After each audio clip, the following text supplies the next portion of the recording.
Je suis Virginie Roland, énergéticienne Lungyo tibétain ancestral et coach des états internes avec la théorie polyvagale.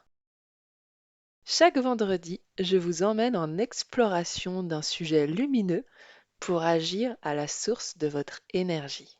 Aujourd'hui, justement, je vais parler d'énergie. Manque d'énergie, épuisement, surexcitation, hyperactivité. Énergie compressée, énergie en expansion, ces mots vous évoquent certainement des sensations que vous connaissez déjà. L'énergie est à chaque instant. Ce qui peut devenir problématique dans notre quotidien vient du fait que l'énergie dont nous disposons ou que nous croyons avoir à notre disposition est inadaptée pour répondre à la vie et nous bloque, nous freine dans ce que nous aspirons à vivre et réaliser. L'énergie, c'est quoi? C'est le principe de vie qui nous anime. Dans le bouddhisme, il s'agit du prana, du chi en Chine, du ki au Japon, de pneuma en grec ancien. Cette énergie nous constitue, façonne notre biologie, que nous entretenons par notre capacité à l'extraire d'une essence. Notre corps biologique est composé de milliards d'atomes gorgés d'énergie en mouvement, comme nous l'ont appris la physique nucléaire, puis la physique quantique, où l'atome émet une énergie, des ondes électromagnétiques, des vibrations. Ainsi, pour Albert Einstein, tout dans l'univers est vibration. Pour lui, tout est énergie, c'est là tout ce qu'il y a à comprendre dans la vie. Aligne-toi à la fréquence de la réalité que tu souhaites et cette réalité se manifestera. Il ne peut en être autrement. Ce n'est pas de la philosophie, c'est de la physique. Cette énergie-vibration fait croître tout ce vers quoi elle tend, guidée par l'intention et l'attention portée à la réalisation. Mais dans la pratique, 80% des informations qui nous traversent viennent du corps, du système nerveux autonome qui nous maintient en survie, et 20% du cerveau qui est peu conscient.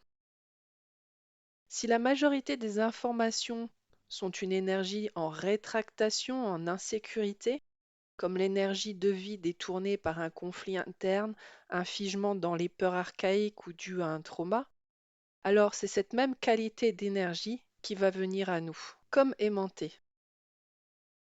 Ce n'est en fait pas nous qui choisissons ce que nous voulons attirer. En revanche, modifier son énergie intérieure pour se sentir en expansion, en sécurité, va attirer à soi les merveilles de la vie. Pour embrasser cette vie plus entièrement, modifier profondément son énergie, nous disposons de nombreuses pratiques et outils, mais c'est avant tout par notre posture intérieure que la transformation peut advenir. Changer son regard sur soi et en soi. Devenir l'observateur neutre des sensations qui nous traversent, sans les juger, sans les classifier, sans les étiqueter. Observer justement, sans créer de rupture, de conflit avec ce qui est.